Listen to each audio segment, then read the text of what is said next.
ಕಾರ್ಯಕರ್ತನಾಗಿ ನಾನು ನಿಮ್ಮ ಜೊತೆ ಇರ್ತೇನೆ. ಪಕ್ಷ ಟಿಕೆಟ್ ಕೊಡಲಿ ಇರಲಿ, ಆದರೆ ನಿಮ್ಮ ಜೊತೆ ಸೇರಿ ಬಾವುಟ ಕಟ್ತೀನಿ, ಬ್ಯಾನರ್ ಕಟ್ತೀನಿ, ಬಿಜೆಪಿಗೋಸ್ಕರ ಘೋಷಣೆ ಹಾಕ್ತೀನಿ. ಅದ್ರ ಜೊತೆಗೆ ನನಗೆ ಹೆಮ್ಮೆ ಅನಿಸುತ್ತೆ, ಈ ಭಾಗದಲ್ಲಿ ಮೈಸೂರು ಭಾಗದಲ್ಲಿ ನಾನು ಕೊಟ್ಕೊಂಡು ಹೇಳಿ ಬಯಸ್ತೀನಿ, ಸಿದ್ದರಾಮಯ್ಯ ಅವ್ರ ವಿರುದ್ಧ ಯಾರಾದರೂ ಒಬ್ಬ ತೊಡೆ ಕಟ್ಟಿದ್ರೆ, ಯಾರಾದರೂ ಒಬ್ಬ ಹೇಳಿಕೆ ಕೊಟ್ಟಿದ್ರೆ, ಅದು ಒಂದೊಂದು ಪ್ರತಾಪ್ ಸಿಂಹ ಹಳೆ ಮೈಸೂರು ಭಾಗದಲ್ಲಿ ಯಾರ ಕೈಲಿ ದಮ್ಮು ಇಲ್ಲ ತಿಳ್ಕೊಳ್ಳಿ.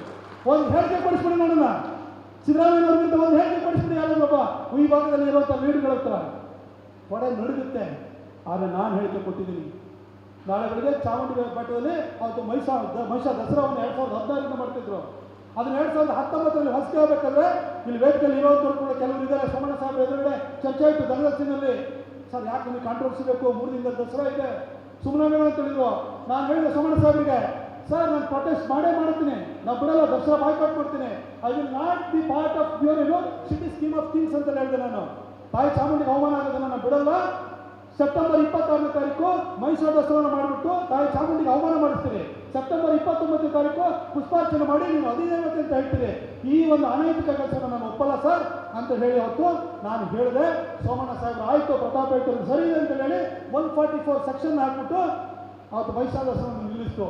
ಸಿದ್ದರಾಮಯ್ಯವ್ರ ಸರ್ಕಾರ ಬಂತು, ಮತ್ತೆ ಇವರಿಗೆ ಪುಳಕಿತರಾದ್ರು, ಇನ್ನೂ ಧೈರ್ಯ ಬಂತು, ಮಾಡ್ತೀವಿ ಅಂತ ಏನು ತೊಡಕಟ್ಟಿ ನಿಂತರು.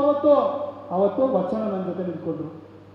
ಅವತ್ತು ಯಾರು ಒಂದು ವಕ್ತಾರರು ಕೂಡ 2019 ಮಾತಾಡಲ್ಲ, ಸೋಮಸುಂದರ್ ಅಂತ ಕೆಲವರು ನಮ್ಮ ಜೊತೆ ಮಾತಾಡಿದ್ಬಿಟ್ರೆ ಅವತ್ತು ಯಾರು ಲೀಡರ್ಸ್ ನಿಂತಿರಲಿಲ್ಲ.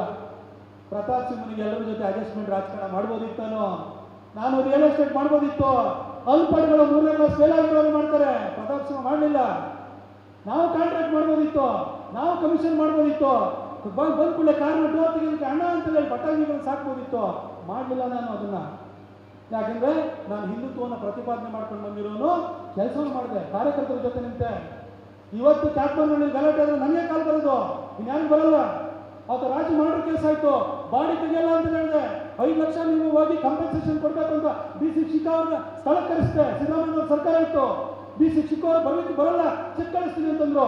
ಬರಲೇಬೇಕು ಸ್ಥಳಕ್ಕೆ ಅಂತಂದ್ರೆ ಬಂದು ಕಳಿಸಾದ ಮೇಲೆ ಹೆಣಕ್ಕೆ ಹಾಕಿದಂತಹ ಕವರ್ ಏನಿತ್ತು ಅದನ್ನು ತೆಗೆದುಬಿಟ್ಟು ಪೂಜೆ ಕಡೆ ತೋರಿಸಿದೆ, ನೋಡಿ ಏನಾಗಿದೆ ಅಂತ ಹೇಳಿದೆ.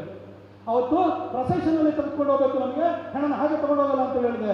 ಕ್ಯಾಟ್ಮಾರ್ನಲ್ಲಿ ಹೋಗಿ ಅವ್ರ ಮನೆಗೆ ಹೋಗಿ ಹಾಕುಳೆ ನಮ್ಮ ಲೀಡರ್ಸ್ ಎಲ್ಲ ಪಾರು ಓಡೋಗ್ಬಿಟ್ರೆ ಯಾರು ಬರಲೇ ಇಲ್ಲ. ಕ್ಯಾಟ್ಮಾರ್ನಲ್ಲಿ ಸ್ಮಶಾನಕ್ಕೆ ಹೋಗ್ಬೇಕಾದ್ರೆ ಅವತ್ತು ರಾಜೇಂದ್ರ ಅವರು ಇದ್ರು ನನ್ನ ಜೊತೆ. ಅವತ್ತು ಕ್ಯಾಟ್ಮಾರ್ನಲ್ಲಿ ಸ್ಮಶಾನಕ್ಕೆ ಹೋಗ್ಬೇಕಾದ್ರೆ ಕಲ್ಲು ಲೈಟ್ ಕಂಬಕ್ಕೆ ಮಚ್ಚು ಹೊಡೆದ್ರು, ಬರ್ರು ಅಂತ ಕರೆದ್ರು, ಕಲ್ಲು ಹೊಡೆದ್ರು, ಯಾರು ಇರಲಿಲ್ಲ ಅವತ್ತು ಸ್ಮಶಾನಕ್ಕೆ ಹೋದೆ. ಅವತ್ತು ಹೋಗಿ ಸೀಮೆಣ್ಣೆ ಹಾಕಿ ಸುಟ್ಟಾಕಿ ಅವತ್ತು ನಾವು ವಾಪಸ್ ಬರ್ಬೇಕಾದ್ರೆ 25 ಹುಡುಗರು ಲಾಂಗ್ ತಗೊಂಡು ಬಂದ್ರು. ಅವತ್ತು ನನ್ನ ವೆಪನ್ ತೆಗೆದಾಗ ಪೊಲೀಸರು ಹೇಳಿದ್ರು, ನೀವು ತೆಗಿಬೇಡಿ ಸರ್ ಅಂತೇಳಿ ಗಾಳಿ ಮೇಲೆ ಗುಂಡು ಹಾಕಿ ಅವ್ರನ್ನ ಓಡಿಸಿ ನನ್ನನ್ನು ಹೊರಗಡೆ ಕರ್ಕೊಂಡ್ಬಂದ್ರು.